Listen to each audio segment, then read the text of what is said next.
안녕하세요. 얼마 전 저는 거의 새 인생을 선물 받은 거나 다름없는 사람입니다. 정말 기적적으로 저는 저의 인생을 지킬 수 있었어요. 지금 생각해도 아찔하고 두 번 다시는 경험하고 싶지 않은 끔찍한 기억으로 자리를 잡고 있을 만큼 큰 사건이었습니다. 그 사건 뒤로 저는 현재 이혼이 진행되고 있는 상황이지만 저의 이야기를 풀어놓기 위해서는 결혼을 하게 된 과정부터 좀 설명을 드려야 할 것 같네요.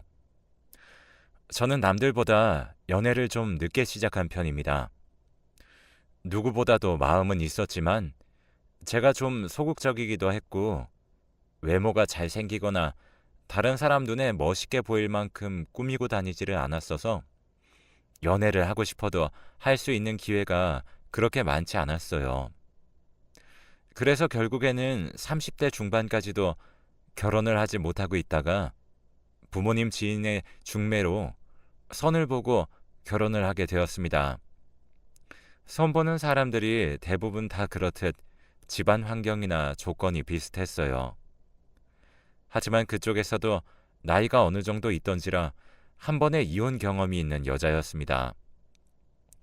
제가 선을 본 여자는 이혼한 지 얼마 되지 않았는데 나이가 나이인지라 빨리 다시 새로운 가정을 꾸려 안정적인 생활을 하고 싶다며 누구든 좋으니 소개를 시켜달라고 했다고 하더라고요.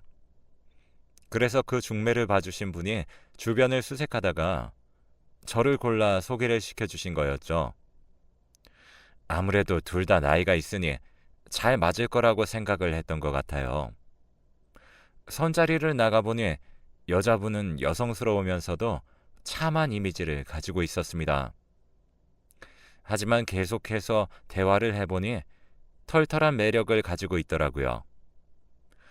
저는 위에서도 이야기를 했듯이 소극적인 성격이었기 때문에 당차고 자신감 있는 말투로 대화를 이끌어 나가는 그녀에게 호감을 느꼈습니다. 몇 번의 만남을 가지다가 용기를 내어 고백을 했고 저희는 그 뒤로 순조롭게 결혼까지 할 수 있었어요.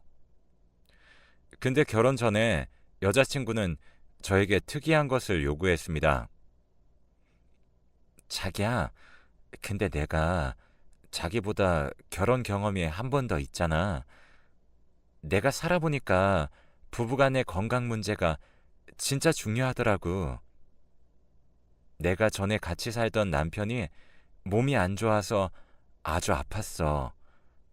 나는 그걸 옆에서 지켜보면서 간호하는 게 너무 힘들었고, 그래서 말인데, 우리 결혼 전에 건강검진을 좀 같이 받는 거 어때? 건강검진? 좋지. 요즘은 결혼 전에 다 한다고들 하잖아. 우리도 하자. 정말? 고마워, 자기야. 그럼 내가 건강검진 예약해 놓을 테니까 자기는 내가 말해주는 날짜 맞춰서 시간만 비워놔. 알았어. 처음에는 건강검진을 받자는 여자친구의 소리에 의아했지만 요즘은 의무적으로 부부가 되기 전 같이 받는 경우들이 늘어나고 있다고 하기에 저도 그렇게 하겠다고 했습니다. 다행히 건강검진 결과는 둘 다 건강한 쪽으로 나왔어요. 저는 어릴 때부터 비타민을 챙겨 먹을 정도로 건강에 신경을 많이 썼기 때문에 좀 당연한 결과였습니다. 덕분에 저희 둘은 더 기분 좋게 결혼 준비에 박차를 가할 수 있었어요. 우리는 순조롭게 결혼식을 마쳤습니다. 그리고 저는 예쁘고 성격 좋은 그녀가 저의 아내라는 것이 믿기지 않았습니다. 그래서 연애부터 시작해서 결혼 생활 내내 그녀에게 최선을 다했어요. 웬만하면 손에 물도 묻히게 하고 싶지 않아서 집에 가자마자 제가 밥을 다 차려주고 밥 다 먹은 후에는 설거지까지 다 해주었습니다. 하지만 처음에는 그녀를 사랑하는 마음에 청소를 도맡아 했지만 나중에는 제가 옷을 입고 출근을 하기 위해서는 저 스스로 빨래를 해야 했고 더러운 집에서 지내고 싶지 않아 청소까지 도맡아서 해야 했습니다. 고맙다는 소리만 할 뿐 저를 일절 도와주지도 않았어요. 처음에는 저도 아내를 아끼고 사랑하는 마음으로 저 혼자 해보려고 했었지만 사실 결혼 생활이란 것이 저 혼자 노력한다고 해서 되는 것이 아니었기 때문에 큰맘 먹고 아내에게 이야기를 했습니다. 여보, 당신도 이제 집안일 좀 같이 하면 안 돼? 우리 둘 다 똑같이 맞벌이 하는데 나 너무 힘들다. 빨래는 내가 할 테니까 당신은 빨래 개는 거라도 좀 같이 해줘. 청소기도 돌리고. 어? 여보, 힘들었으면 진작 말하지 그랬어. 나는 당신이 알아서 다 하길래 좋아서 하는 줄 알았는데 당신도 참 웃긴다. 그걸 그렇게 꽁하게 가지고 있다가 무슨 죄인 취급하면서 말해. 알았어.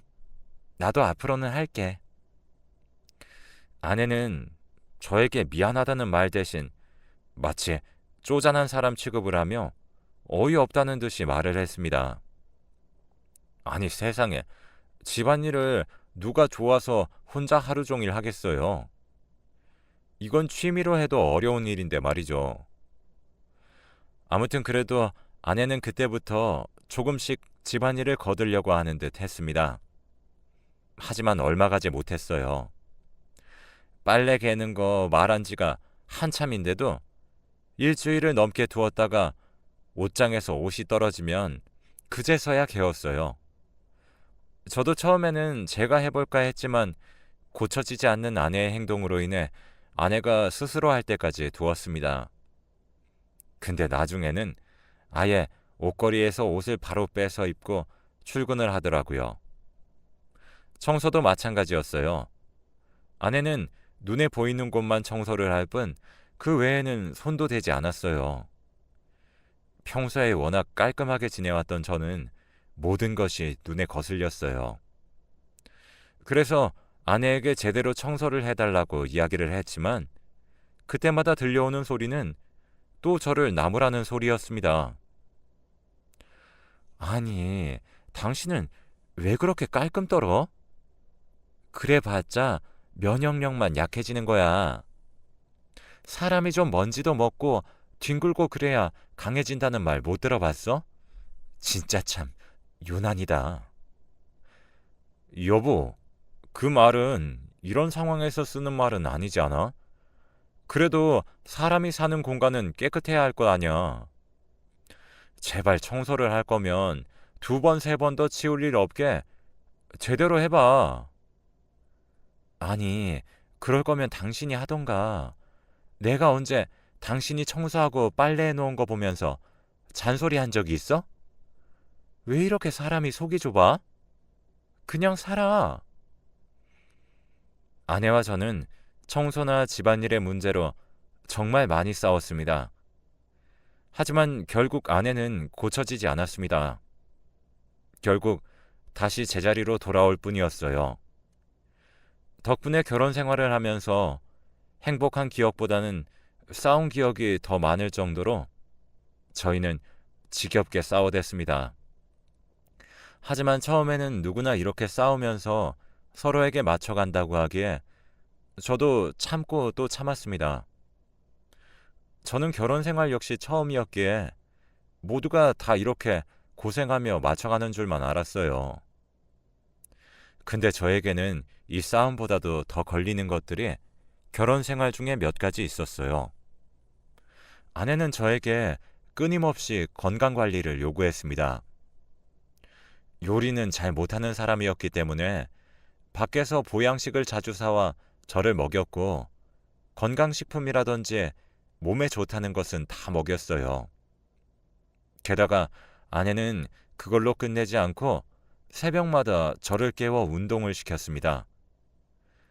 그리고는 제가 조금이라도 감기에 걸리거나 몸이 아픈 것 같으면 심하게 핀잔을 주었어요.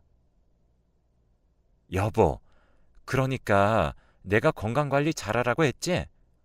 내가 주는 비타민 잘 먹고 새벽에 운동하는 것만 꾸준히 해도 안 걸릴 감기를 왜 그렇게 안 해서 걔도 안 걸리는 걸 걸리고 난리야.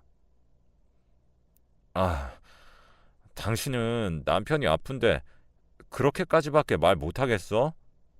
나 당신이 주는 거 꾸준히 먹고 운동도 열심히 했잖아. 요 며칠 내가 계속 야근하느라 피곤해서 못한 것뿐인데 그걸 그렇게 뭐라고 하면 어떡해. 아, 몰라. 빨리 병원 가. 병원 가서 주사 맞고 필요하면 링거도 맞고 오란 말이야. 여기에서 더 심해지면 어떡할 거야? 걱정하지 마. 한숨 자고 나면 나아. 아직 감기니까 그렇게까지 안 해도 돼. 제발 좀 조용히 해줘. 나 좀 쉴게. 빽거리며 감기 걸린 것을 나무라던 아내에게 저도 짜증이나 한 소리를 뱉었습니다. 아내는 한참을 째려보더니 문을 쾅 닫고는 나가버렸어요.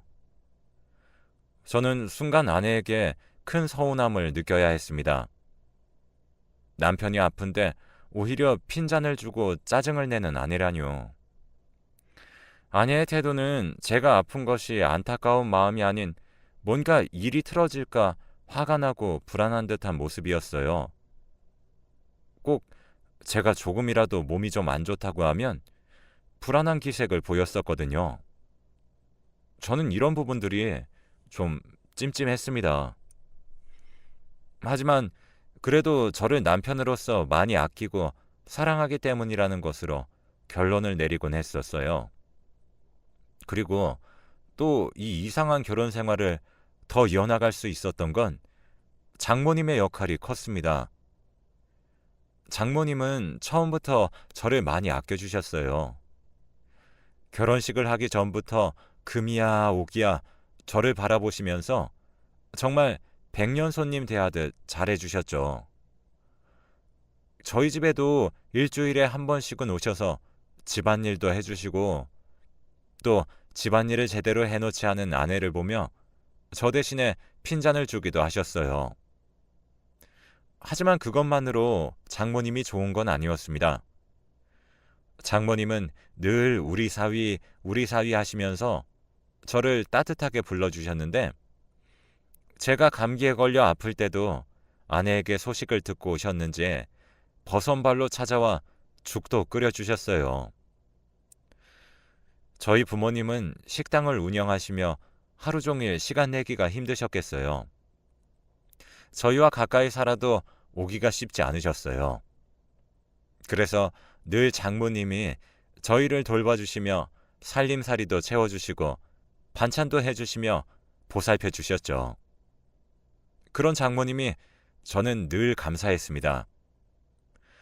저희 장인어른은 상견례 자리와 결혼식 외에는 얼굴을 뵐 수가 없었어요.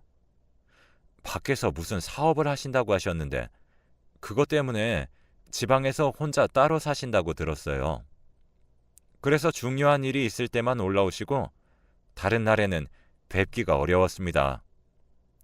장모님은 그것 때문에 집에 혼자 있는 게 더 적적하셨는지 저희 집에 자주 오셨어요. 원래는 아내와 같이 살았지만 아내가 결혼을 하면서 출가를 하게 되어 그때부터 쭉 혼자 지내셨거든요. 그런 장모님의 모습이 안쓰럽기도 해서 저도 더 잘해드리고 있습니다. 외식도 한 번씩 하고 주말에는 같이 외출해서 바람도 쐬게 해드리고 쇼핑도 하는 등 아들처럼 챙겨드렸어요. 그런 저의 마음을 알아주신 장모님도 본인의 딸보다도 저를 더 많이 아껴주셨죠. 그런 장모님이 계셨기에 저는 아내와의 결혼 생활을 더 이어갈 수 있었습니다. 1년도 채 안 되는 결혼 생활을 유지하면서 저는 점점 아내의 생활 방식에 적응을 하고 있었고 그 덕에 싸움도 좀 줄어들게 되었어요. 물론 그 사이에는 장모님의 중재가 컸습니다. 하루는 제가 청소를 하고 있는데 소파에 누워 과자를 먹고 있던 아내가 바닥에다가 부스러기를 한가득 흘려놓았어요. 그래서 제가 한 소리를 했습니다. 여보, 음식 흘리니까 제발 앉아서 제대로 먹을 수 없어? 나는 청소하고 있는데 거기에서 계속 일거리를 얹어주면 어떡해? 아, 진짜. 당신이야말로 청소 좀 이따 하면 안 돼? 청소기 소리 때문에 TV 소리가 잘 안 들린단 말이야. 뭐? 평소에 청소도 한 번 안 하는 사람이 할 소리는 아니잖아? 내가 언제 안 했어? 내가 해도 당신이 마음에 안 든다고 다시 하니까 할 필요를 못 느껴서 냅뒀을 뿐이야. 난 했다고. 할 거면 내가 다시 할 일 없게 제대로 하던가. 청소 문제로 한창 또 싸우고 있던 와중에 냉장고에 반찬을 채워주러 장모님께서 갑작스럽게 집으로 방문을 하셨습니다. 아니, 너네 무슨 일이야? 왜 그렇게 싸워? 싸우는 소리가 밖에까지 다 들린다. 동네 사람들 다 듣게 생겼다. 아, 엄마, 장서방 좀 어떻게 해봐. 진짜 잔소리 대장이야. 아주 엄마보다 더해. 아내는 그대로 장모님에게 거의 저를 이르는 것처럼 이야기를 했습니다. 근데 장모님은 역시나 저의 편을 들어주셨어요. 이 녀석이 네가 뭔가 잘못했겠지. 장서방이 어디 이유 없이 그럴 사람이니? 장서방 손에 청소기 들려있는 거 보니까 너 또 청소 안 했지? 얼른 소파에서 안 일어나? 지금부터 네가 청소기 돌려. 얼른! 장서방은 얼른 청소기 넘겨줘. 저게 아주 집에서 하던 버릇 그대로 여기서 하고 있어. 너 이제 주부야. 살림을 맡았으면 제대로 해야 할 거 아니야. 얼른 청소해. 장서방은 나 따라와서 반찬 맛 좀 봐. 우리 장서방 좋아하는 거 잔뜩 해왔으니까. 저의 편을 들어주시는 장모님으로 인해 아내는 찍소리도 못하고 청소기를 돌렸습니다. 저는 덕분에 편하게 주방에서 장모님께서 해주신 반찬들을 맛보며 기분을 풀었어요. 그런 장모님이 계셨기에 저는 결혼 생활을 만족하며 이어갈 수 있었습니다. 날이 갈수록 장모님에 대한 신뢰와 애틋함이 커져가던 도중 한 가지 일이 장모님께 닥치게 되었고 그 일로 인해 제 마음도 찢어질 듯 아픈 경험을 해야 했습니다. 장모님은 여느 때처럼 또 집에 오셔서 집안 청소를 도와주고 계셨어요. 근데 갑자기 청소를 하시다 말고 눈물을 떨구고 계셨어요. 저는 그 모습에 깜짝 놀라 장모님께 얼른 여쭤봤습니다. 장모님, 무슨 일이세요? 왜 우시는 거예요? 무슨 일 있으세요? 아, 아니야, 장서방. 아무것도 아니야. 아니긴요. 왜 우시는 거예요? 얼른 말씀해 보세요. 그게 말이야. 남편이, 그러니까 장서방 네 장인어른이 말이야. 원래 몸이 좀 안 좋기는 했는데 최근에 간이 좀 안 좋아졌다고 하더라고. 근데 상태가 생각보다도 심각한가 봐. 간을 이식해야 한다는데. 아이고, 우리 남편 어쩌지? 우리 애 아빠 어떡해, 장서방? 장모님, 일단 진정하세요. 간 이식 기증자는 알아보신 거예요? 일단 장기 기증 기관에 등록은 해놨는데 이건 순서가 언제 올지 모른다고 하더라고. 그래서 가족 중에서 먼저 알아보는 게 일반적이라고는 하는데 사실 나는 무서워, 장서방. 나는 나이가 너무 많기도 하고 건강이 안 좋아서 의사 말로는 내 간을 이식하기는 어려울 거라고 하더라고. 그럼 우리 딸밖에 없는데 딸도 검사 받아보니 조건이 안 되는데. 장모님의 말씀에 저는 한참 고민을 해야 했습니다. 차마 저도 사람인지라 말이 떨어지지 않더라고요. 가족 외에 다른 공여자를 찾아볼 수 있는 방법이 있는 거라면 제가 그 공여자 조건에 적합할 수도 있는 부분이었기 때문에 제가 검사를 받아볼 수도 있는 거였어요. 근데 저도 사람인지라 저의 건강이 달린 문제이다 보니 선뜻 용기가 나지 않더라고요. 하지만 평소에 지극정성으로 저를 대해주신 장모님이 슬퍼하시는 모습을 보고 있노라니 가슴이 찢어질 듯 아팠습니다. 그래서 큰 용기를 내서 말씀을 드렸어요. 장모님, 그럼 제가 검사를 좀 받아볼게요. 가족 외에 다른 공여자의 간을 받을 수 있는 거라면 제 조건도 맞을 수 있는 거잖아요. 그러니까 제가 검사를 받아볼게요. 혹시 모르잖아요. 뭐? 아니, 장서방이 왜 그런 수고를 해? 괜찮아요, 장모님. 장인어른이면 장모님같이 제 부모님이시잖아요. 비록 자주 찾아뵙지 못하고 효도를 잘 못해서 죄송하긴 하지만 만약에 조건이 잘 맞아서 제 간을 드릴 수 있으면 그걸로 평생 효도한 걸로 생각하면 안 될까요? 고맙네. 고마워, 장서방. 내가 이기적이지? 이러려고 말 꺼낸 건 아니었는데 자네에게 면목이 없어. 미안하네. 아니에요. 장모님, 내일 당장 검사 받으러 가요. 장인어른은 입원하신 거죠? 안 그래도 사실 지금 병원에 있어. 너희들 걱정할까봐 내가 말은 안 했는데 내일 같이 가보자. 장모님은 처음에는 저를 말리시다가 제가 꼭 검사를 받고 싶다고 하니까 수락을 해주셨어요. 그래서 바로 다음 날 저는 직장에 연차까지 내가며 병원으로 갔습니다. 제 간이 장인어른의 간과 잘 맞는지 검사를 진행했고 다행히도 결과는 적합하다는 판정이 나왔습니다. 기적 같은 일이었죠. 병원에 가자마자 인사를 드린 장인어른의 상태는 많이 안 좋아 보였습니다. 황달에 피부는 완전히 검게 그을린 듯이 변해 거의 사람의 모습이 아닌 것처럼 보였죠. 그래서 장인어른의 상태가 심각하다는 것을 알 수 있었고 저는 그 모습을 보며 더더욱 제가 공여자가 되기를 간절히 바랬습니다.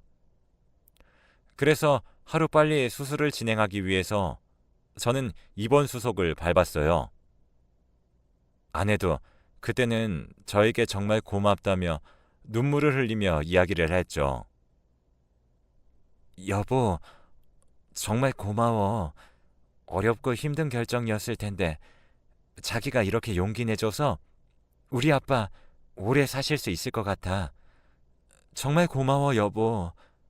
내가 자기한테 평생 잘할게. 아내의 진심 어린 이야기에 저도 떨리고 긴장되는 마음들이 많이 녹아내렸습니다. 수술 당일이 되어 저는 수술실로 들어가기를 기다리고 있었습니다. 간호사들도 준비하고 있으니 곧 들어갈 마음의 준비를 하라며 저와 가족들에게 이야기를 해주었죠. 이날은 정말 큰 수술이었기 때문에 저희 부모님도 와 계셨어요. 하지만 바쁜 식당 일을 제쳐두고 와 계신 게 마음에 걸려 저는 수술을 들어가기 전 부모님부터 보내드리고자 했습니다. 저는 장모님과 아내에게 말씀을 드리고는 부모님 배웅을 나가기 위해 자리를 비웠어요. 부모님은 극구 괜찮다고 하셨지만 제가 마음이 편하지 않아 겨우 보내드렸습니다. 두 분 다 차를 타고 병원 밖을 나가시는 것을 보고 다시 병실로 들어가는 길에 저는 살짝 문이 열린 병실 안에서 들려오는 소리를 듣고는 그 자리에서 얼음같이 굳을 수밖에 없었습니다. 예, 너는 다른 남자애들은 그럼 정리한 거니? 해야지. 생각보다 좀 재미있는 애들이 많아서 천천히 하려고. 어차피 이 인간 수술 끝나고 나면 바로 안녕할 사이인데 꼭 정리할 필요가 있나 싶어서. 저는 여기까지 듣고는 이게 대체 무슨 상황인가 싶었고 도저히 믿기 힘든 소리에 현기증까지 나는 듯 했습니다. 하지만 곧 정신을 차리고 얼른 둘의 대화 내용을 녹음했습니다. 지금까지 들은 내용만 해도 이미 아내는 저 몰래 다른 사람들을 만나고 있었고 앞으로의 대화 내용 안에서도 아내의 바람핀 내용들이 더 나올 것 같았거든요. 근데 저의 예상과는 달리 이 둘의 대화 내용은 더욱더 경악스러운 방향으로 흘러갔습니다. 같이 사는 동안 얼마나 지겨웠는지 알아? 못생긴 게 말만 많아가지고 맨날 잔소리야. 지겨워 정말. 아버지 이식수술 끝나고 이혼해버려야지. 더는 같이 못 살겠어. 야, 그래도 결혼 생활하면서 네가 좀 잘했으면 수술 얘기 꺼내기가 더 쉬웠을 거 아니야. 너 때문에 늦춰진 줄이나 알아. 그 사이에 네 아빠는 고비를 몇 번이나 넘겼는지. 네가 하도 쟤한테 막대해가지고 내가 얼마나 힘들었는지 알아? 매번 반찬 가게 돌아다니면서 반찬 사다 바치는 게 쉬운 일인 줄 알아? 갖다 바치는 족족 먹기는 또 얼마나 잘 먹어대는지. 아무튼 잘 보이느라고 혼났어 이 기집애야. 아 몰라. 어쨌든 여기까지 잘 왔잖아. 그러게 잘 오긴 했지. 너네 결혼 전에 건강검진 받고서 간에 조금이라도 문제 있었으면 바로 팽이었는데 혈액형도 네 아빠랑 잘 맞고 간도 건강하다고 하기에 일단 진행한 거지. 그러니까 나 고생했다고. 진짜 나 요즘 너무 힘들었어. 그래 고생 많았어.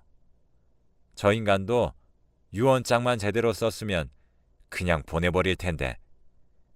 간은 다 죽어가면서 정신만 멀쩡히 살아서는 왜 지 앞으로 사놓은 땅을 사회에 환원하겠다고 난리인지 모르겠다. 아주 그냥 이번에 수술만 잘 끝나면 내가 어떻게든 해서 그 땅 네 앞으로 넘겨놓을 거야. 두고 봐. 놀랍게도 그들은 제가 믿을 수 없는 소리들을 하고 있었습니다. 살짝 열려있는 병실 문 사이로 들리는 내용을 들으니 애초부터 적합한 간을 내놓게 할 목적으로 남편감을 찾고 있었고 그 덫에 제가 걸린 거였어요. 그래서 결혼 전에 건강검진을, 결혼 후에는 건강관리니 이것저것들을 요구했던 거였죠. 이 둘은 간 이식을 받기 위해서는 방법이 좀 여러 가지가 있는데 가장 기본 순서인 국립장기이식관리기관에 등록을 해놓으면 뇌사자에게 이식을 받게 되는데 이게 또 순서가 있어서 언제 받을 수 있을지 모른다고 했습니다. 그래서 가족들 중에 찾아보는 게 일반적이라며 저에게 간 이식을 은근슬쩍 권유했던 거였어요. 물론 제가 먼저 한다곤 했지만 어쨌든 제 입에서 이런 말이 나오도록 유도한 거잖아요. 게다가 이 둘은 장인어른을 진짜로 살리고 싶어서 이 일을 저지른 게 아니라 장인어른이 마련해둔 땅과 관련된 재산 문제가 얽혀있는 듯 했어요. 그래서 이 어마무시한 계획을 하게 된 거였죠. 저는 감히 상상도 못해볼 일을 저지른 이 둘에게 큰 배신감을 느낀 것과 함께 하늘이 노할 만큼의 큰일을 저지른 이 둘을 제대로 혼내줘야겠다고 생각을 했어요.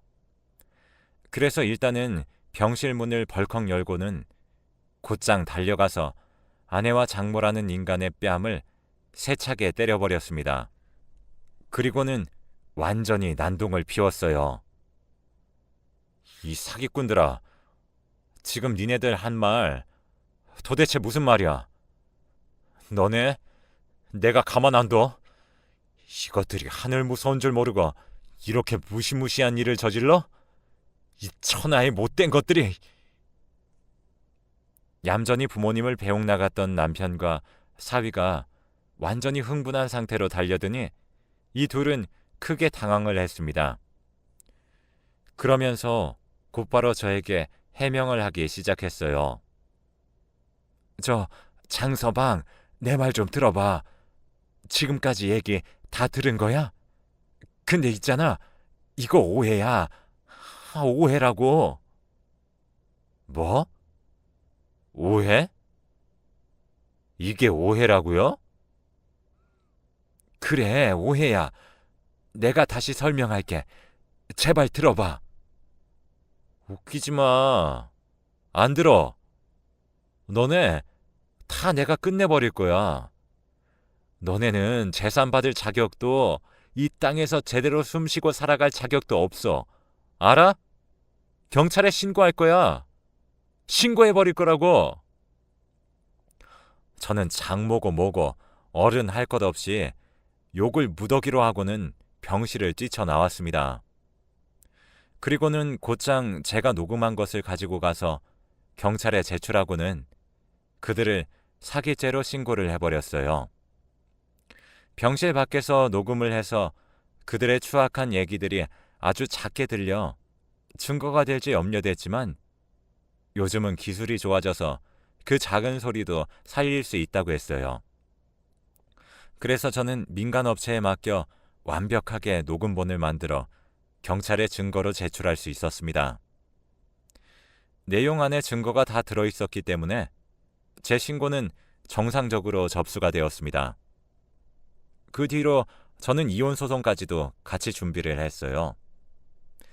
이 일을 계기로 제가 입은 정신적인 피해에 대해서도 전부 다 청구를 했습니다. 이들은 처음부터 장인의 재산을 노리고 저를 범죄에 이용할 목적으로 사기를 쳤기 때문에 아는 변호사에게 자문을 구하니 구속이 될 확률이 크다고 했습니다. 그래서 이들은 완전히 빼도 박도 못하게 되는 상황이 되었습니다. 저에게는 둘이 함께 찾아와 몇 날 며칠을 무릎 꿇어가며 미안하다고 싹싹 빌어대며 난리를 피웠어요. 여보, 미안해. 나 좀 살려줘, 제발. 당신 아직 간 떼낸 것도 아니잖아. 근데 왜 이렇게까지 하는 건데? 다신 안 그럴게. 당신 눈앞에도 안 나타날게. 돈도 달라는 대로 다 줄 테니까 제발 합의만 해줘. 장서방, 미안하네. 정말 미안해. 내가 늙어서 노망이 나서 그랬네. 내가 잘못이야. 내가 왜? 너넨 둘 다 쓰레기야. 나쁜 것들이라고. 너네 같은 것들이 사회에 있으면 공기만 더러워질 뿐이야. 그냥 가방 들어가서 제발 새 사람 돼서 나와. 이 둘은 저의 바지가랑이를 잡아 끌며 애원을 했지만 저는 받아주지 않았어요. 끝까지 합의를 해주지 않았습니다. 그래서 현재는 제가 예상한 대로 재판이 진행되고 있어요. 이 두 모녀의 만행을 모르는 장인어른은 아무 잘못이 없다는 생각이 들어 장인어른의 재산을 노리고 파렴치한 짓을 했다는 걸 전부 다 말해주었습니다. 그랬더니 장인어른은 노발대발하며 변호사를 불러 장모님과의 이혼을 준비하셨어요. 알고 보니 아내와 장모의 계획은 치밀했습니다.